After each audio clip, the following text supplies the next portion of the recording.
Good morning, welcome back to my channel. কেমন আছো তোমরা? আশা করি যেন সবাই বেশ ভালো আছো, আর আমিও বেশ ভালোই আছি। তো কালকে ঘুরতে যাওয়া ব্লগটা কাকে কাকে পছন্দ হয়েছে একটু কমেন্ট করে জানাবে তো। সো আমাকে পিয়ালি দিদি কমেন্ট করছে, ফেসবুকে কমেন্ট করছে যে সাজিয়া তোমার ইয়েতে ভিডিওতে কমেন্ট যাচ্ছে না। তো যদি দিদি দেখছো তুমি আমার ভিডিওটা, তাহলে তোমাকে বলি, কোনো কোনো সময় না হয় কারো ভিডিও দেখতে গেলে না কমেন্ট করা যায় না। এই অপশানটা আগে হতো না, এই দিক করে এরকম অপশানটা দিচ্ছে। শুধু আমারই না, অনেকেরই চ্যানেলে যদি আমি ভিডিও দেখি না কমেন্ট যেতে চাই না। এতে কমেন্ট বক্স বন্ধ থাকে না, কমেন্ট বক্স বন্ধ থাকলে কমেন্ট বক্স বন্ধ দেখিয়ে দেয়, কিন্তু যখন যদি না যায় তো তা কমেন্ট করার জায়গাটাই তুলে দেয়, জানো তো। তো সেই জন্য আমিও প্রথমে কনফিউজ হচ্ছিলাম যে এরকম কেন হয়, এরকম কেন হয়। তখন আমি আমার অন্য ফোন থেকে চালিয়ে দেখলাম যে দেখি এতে হয় নাকি এরকম। তো সত্যি দেখি এক এক সময় না কমেন্ট করা যায় না, এক এক সময় কমেন্ট করা যায় না। তার উদ্দেশ্যেই বলছি, সেটা কমেন্ট বক্স বন্ধ থাকে না দিদি, কমেন্ট বক্স খোলাই থাকে, এক একবার হয় না। আবার তুমি কিছুক্ষণ পরে তুমি আবার আসবে চ্যানেলটাতে, তো আবার যদি যাও কমেন্ট করতে, তাহলে দেখবে কমেন্টের জায়গাটা চলে এসছে নিজে নিজে। সেটা আমার মধ্যেও এটা হয়েছে, সেই জন্য আমি জানি, সেই জন্য তোমাকেও বলে দিলাম। এতে কোনো টেনশান করো না, ঠিক আছে? টেনশান করো না। তো এটাই হচ্ছে মেন প্রবলেম এখন, ইউটিউবে এরকম করছে, এদিকে এরকম করছে, না হলে এই ইউটিউব আগে এরকম করতো না। জানি না কেন ইউটিউবের হয়তো ভালো লাগে আমাদেরকে এরকম পেরেশান করতে, তাই জন্য ইউটিউব একটু একটু জ্বালাই আমাদেরকে, ঠিক আছে? তো যাই হোক, এতে জ্বালা মিষ্টি তেতো মধু সবই রয়েছে, তো সব জিনিসটাকে নিয়েই আমাদেরকে এগোতে হবে। তো এটাই বলতে চাইছি দিদি।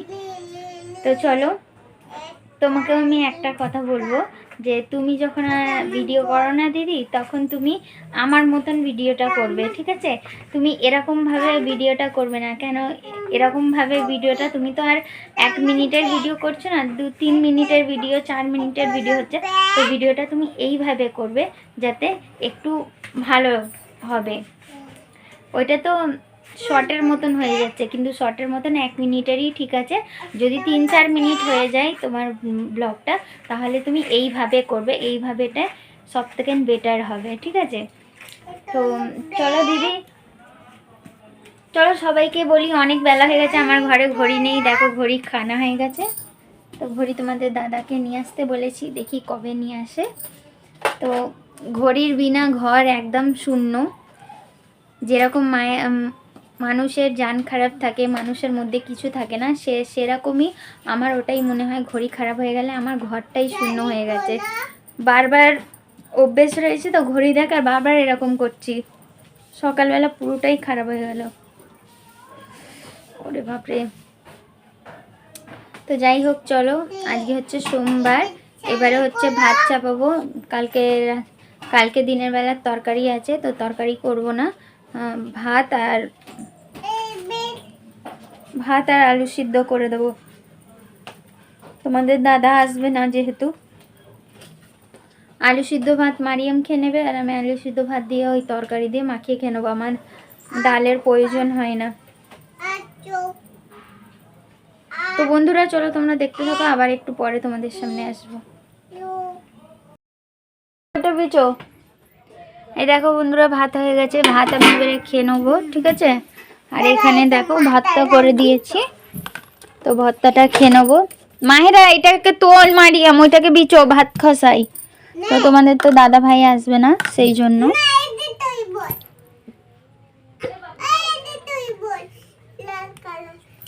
আর এখানে দেখো তরকারিটা আছে, চলো পরে আসছি। দেখো বন্ধুরা, ভাত নিয়ে নিয়েছি, তরকারি নিয়ে নিয়েছি, আলু ভর্তা নিয়ে নিয়েছি। ওই তো বিছুনের ওপরে থাকেন গিয়ে,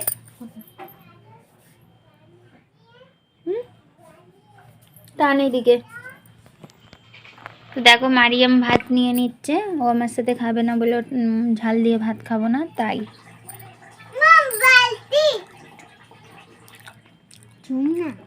তো চলো গাইস খেয়ে নি তারপরে আসবো।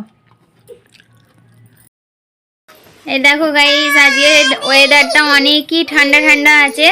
তো দেখো এই চাদরটা নিয়ে নিয়েছি, মাহেরা যদি পেশাব পেশাব করে দেয় তো ওই চাদরেতে হবে।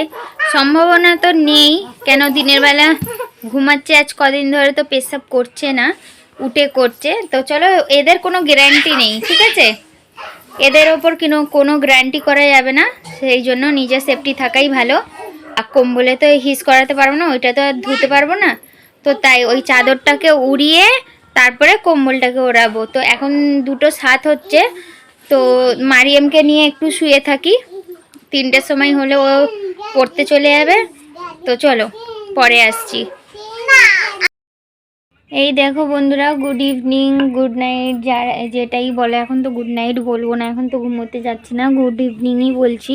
তো দেখো আমি আটা ছেনে নিয়েছি আর এরকম করে লম্বা করে রোলের মতন করে দিয়েছি। আজকে লাইভে আস্তে আস্তে হচ্ছে আলু কেটেছিলাম, আর আজকে আমার এই ভাজিটা খাবার ভীষণ শখ করেছিল গাইস, সেই জন্য আমি এই ভাজিটাই করলাম, ঠিক আছে। শুকনো লঙ্কা পেঁয়াজ লাল করে তাকে মলে তারপরে আলুটাকে দিয়ে দিয়েছিলাম, হয়ে গেছে আমার। তো ঘরের অবস্থাটা গাইস শুধুমাত্র দেখো, এখন আমি কিচ্ছুই ঠিক করিনি, সব ঠিক করব। এই রুটিটা গোল্লাটা কেটে নিই, তারপরে আর এইটা দেখো গুছিয়ে এখানেই রেখে দিয়েছি। তো চলো এইগুলো করে নিই, তারপরে একচোটে সব কিছু পরিষ্কার করে তোমাদের সামনে আসছি। তো দেখো বন্ধুরা, আবার তোমাদেরকে দেখাতে চলে এসেছি, ঠিক আছে। ফাইনাল লুকটা তো দেখেই নিলে কত দারুণ লাগছে দেখতে। আর তারপরে দেখো পরোটা আমার হয়ে গেছে, তো পরোটা করতে বসেছি। তারপরে তোমার দাদাও চলে এসছে, যাকে যেরকম বলেছিল সেরকমই হয়েছে। সে বলেছিল আমি এলে আমাকে গরম গরম বানিয়ে দেবে, আমি খাবো, তো সেই জন্য। তো দেখো তোমাদের দাদা ভাই মারিয়ামের সাথে কার্টুন দেখছে ওরকম করে বসে। আমি তো প্রথমে ভাবলাম কি হচ্ছে, তারপরে দেখলাম যে না, কার্টুন দেখছে। আর দেখো আমার ঘরের অবস্থাটা দেখো গাইস, ঠিক করার সময় নেই, একদম প্রচুর বিচ্ছিরি হয়ে রয়েছে।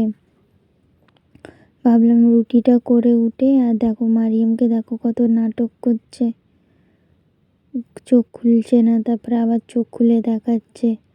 আবার দেখো আমাদের খাওয়া দাওয়া ফিনিশ হয়ে গেছে, তারপরে তোমাদের সামনে এসছি এখন, ঠিক আছে। সব কিছুই যাই হোক সাইড করেছি, কিছু গোছাইনি, সব কিছু সাইড করেছি। এটাই আমি সকালবেলা তোমাদের সাথে শেয়ার করব, দেখবে কি সুন্দর লাগছে। আর এখন যত ভাগার লাগছে ততই পরিষ্কার লাগবে। দেখো তোমাদের সামনে আমি অনেকক্ষণ পর এলাম, সেই মনে হয় আমি সকালবেলায় যা এসেছিলাম সেই থেকে নিয়েই এখন এলাম, ঠিক আছে।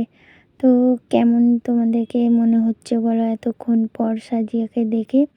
তো আমি কেন ওরকম করছি বলো তো, মাথা নাড়াচ্ছি এটাই তোমাদেরকে বলছি। বারবার আমি ঘড়ির দিকে চেয়ে দেখছি, কিন্তু ঘড়ি নেই দেয়ালে। চলো বাই, গুড নাইট, সবাই ভালো থেকো, সুস্থ থেকো।